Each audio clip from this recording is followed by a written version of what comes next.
సత్యసాయి జిల్లా కదిరికి చెందిన విద్యార్థినికి మంత్రి నారా లోకేష్ భరోసా కల్పించారు. రాజ్యాంగ దినోత్సవ కార్యక్రమంలో భాగంగా భారత రాజ్యాంగంపై వ్యక్తిత్వ వ్యాసరచన క్విజ్ పోటీల్లో ఎన్పీ కుంట జడ్పీ హైస్కూల్ 10వ తరగతి విద్యార్థిని అత్యుత్తమ ప్రతిభ కనబరిచి కదిరి స్టూడెంట్ ఎమ్మెల్యేగా మాక్ అసెంబ్లీకి ఎంపికైంది. 26న అమరావతిలో నిర్వహించే మాక్ అసెంబ్లీలో విద్యార్థి పాల్గొనాల్సి ఉండగా వైష్ణవిని తొలగించి మరో విద్యార్థిని అధికారులు ఎంపిక చేశారు. దీనిపై విద్యార్థుల తల్లిదండ్రులు ఆందోళనకు దిగారు. ఎంపికైన విద్యార్థిని ఎందుకు తొలగించారో తెలపాలని డిమాండ్ చేశారు.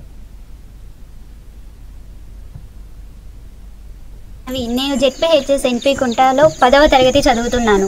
రాష్ట్ర ప్రభుత్వం కొత్తగా ప్రవేశపెట్టిన మాక్ అసెంబ్లీ కార్యక్రమంలో పాఠశాల స్థాయిలో మొదట వక్తృత్వ వ్రాత పోటీలు పెట్టారు.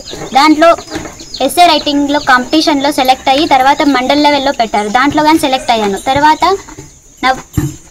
అక్టోబర్ 30వ తేదీన కదిరి గర్ల్స్ హై స్కూల్లో కాంపిటీషన్ పెట్టారు. దాంట్లో కానీ సెలెక్ట్ అయ్యి మాక్ ఎమ్మెల్యేగా సెలెక్ట్ అయ్యాను.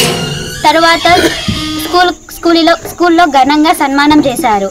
తర్వాత రాత్రి లిస్ట్లో నా నేమ్ రాలేదు, వేరే వాళ్ళ నేమ్ వస్తుంది. దీన్ని ఎలాగైనా మీరే సమర్థించాలని కోరుతూ నాకు న్యాయం జరగాలి. నా పేరు.